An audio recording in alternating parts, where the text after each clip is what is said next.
A donut with some meat, some deli meats, sweet and salty. There you go.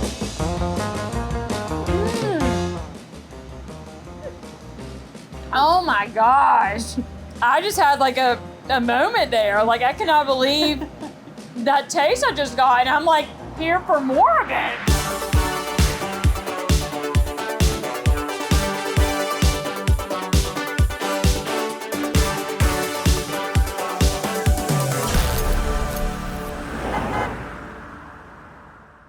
This is the ABR Roadshow. I'm Danielle DeTomo, and today we are in Marshall, Missouri at Montague's. Now, this restaurant is located in the heart of downtown Marshall, and the building it's in has been here since 1900, so we are going to hear plenty of good stories today, and I heard they have a great selection on their menu, which means I'm ready to try the food and head into the kitchen.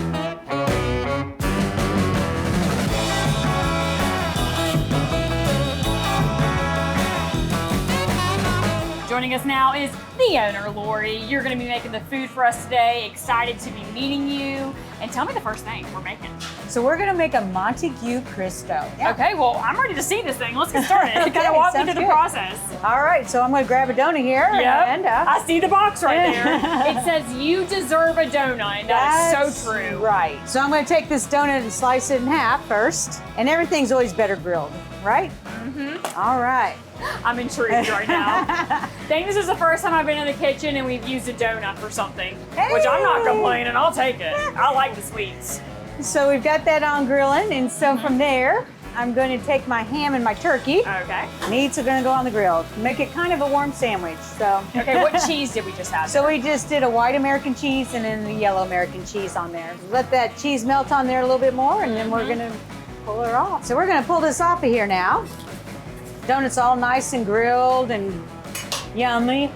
Yep, it's Yummy, gotta be yummy. yummy in the tummy, all right. So from here, we're gonna put on some raspberry jam. Okay, and that's it? That is it. Okay. Plain and simple. So here it is.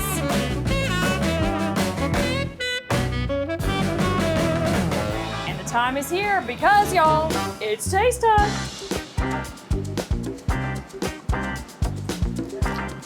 There's a first time for everything, and I'm sure there will be a second and third and many more after I take a bite. A donut with some meat, some deli meats, sweet and salty. Oh my gosh. I just had like a moment there. Like, I cannot believe that taste I just got, and I'm like here for more of it. Yep. Oh my gosh, y'all have to try this. If you haven't tried it yet, please try it, because if you're a sweet lover or a salty lover, you get it all in one, but like, you want it all in one. That's right. Her creations are fun. We need to just chat about some more, because Sure. there's gonna be many more ideas.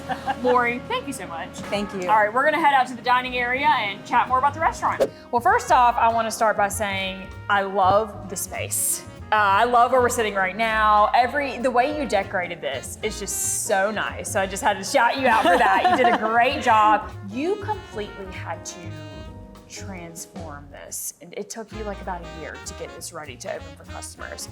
Let's start with that. Bringing Montague's to the community. Tell me a little bit about the process. Oh goodness, so it's just been a trial and error process. Actually, we were trying to buy the place next door, and it didn't work out. And so the owner of this space here said, "You wouldn't want to buy my building, would you?"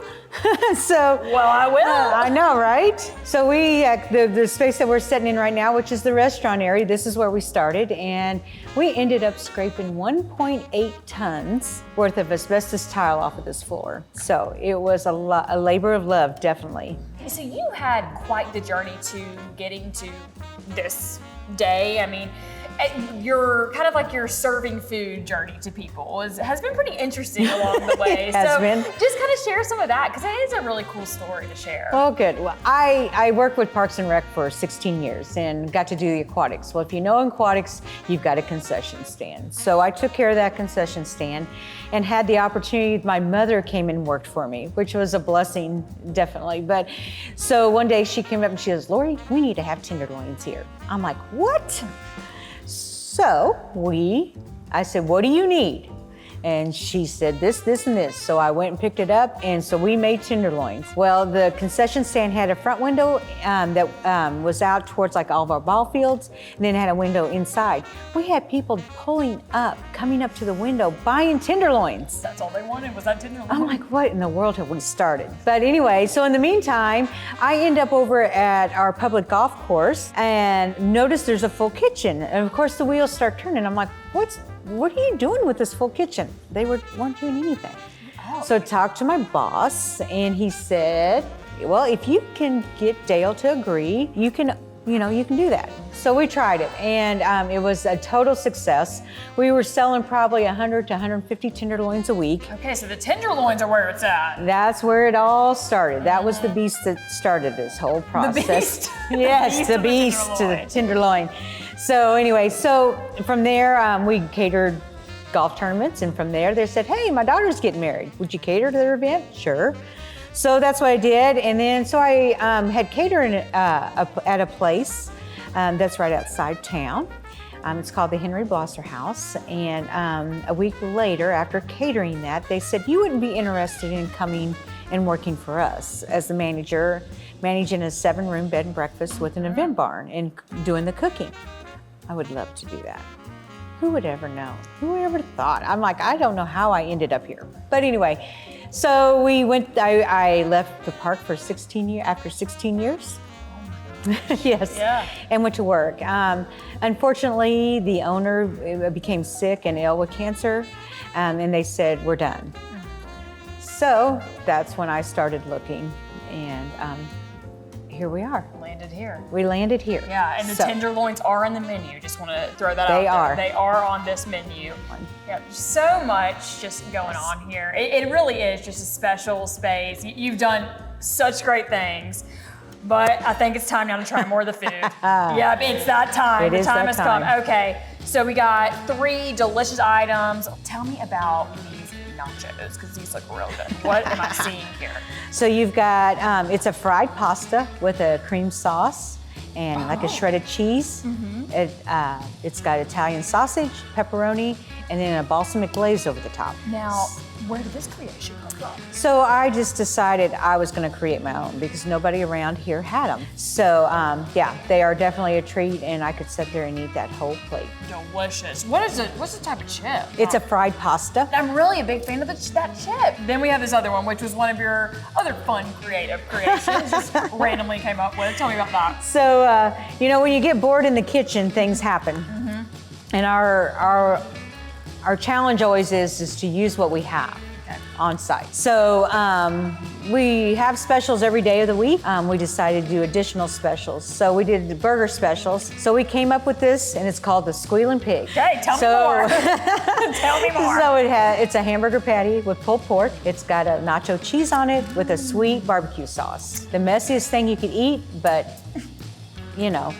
wear some for later and take it home with you, right? This barbecue sauce actually was created in Missouri. A gentleman had 3 daughters.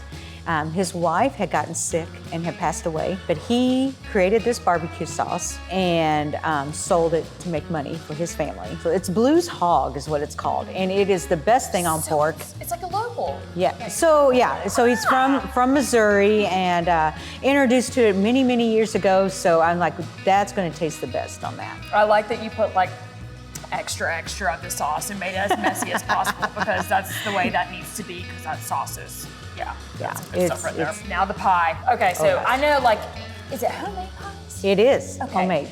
You the pie maker? You got I a am. friend that's a pie maker? Tell me about your pies. Well, tell me which one I have right here in front of me. This is fresh strawberry pie. So we use local markets, and I just so happen to have a cousin that has a U-pick patch, and right now strawberries are in season. So we went and picked strawberries and made this morning with fresh strawberries from the pick patch from Farmeyer Farms. This is fresh. Yes. Oh my God. I'm a strawberry lover too. So I'll put you on the spot, 1 to 10. Oh, 10. Okay, great. 10, no question. Gotta love it. Because it's just like, it's sweet, but it's not like overbearing. Yes. It's like it hits just where you could eat the full pie and still feel like good Oh, afterwards, yes. not like, oh, you know, you're like, I feel amazing after eating this pie. Lori, thank you so much for everything. We have had a great time. Well, thank you so much. And this is Montague's right here in Marshall, Missouri. If you want to hear a good story, the owner has plenty to share. I really enjoyed chatting with her today, and have to mention again that homemade strawberry pie, 10 out of 10, delicious, and they are one of America's best restaurants. For the ABR Roadshow, I'm Danielle DeTomo. I'll see y'all next time.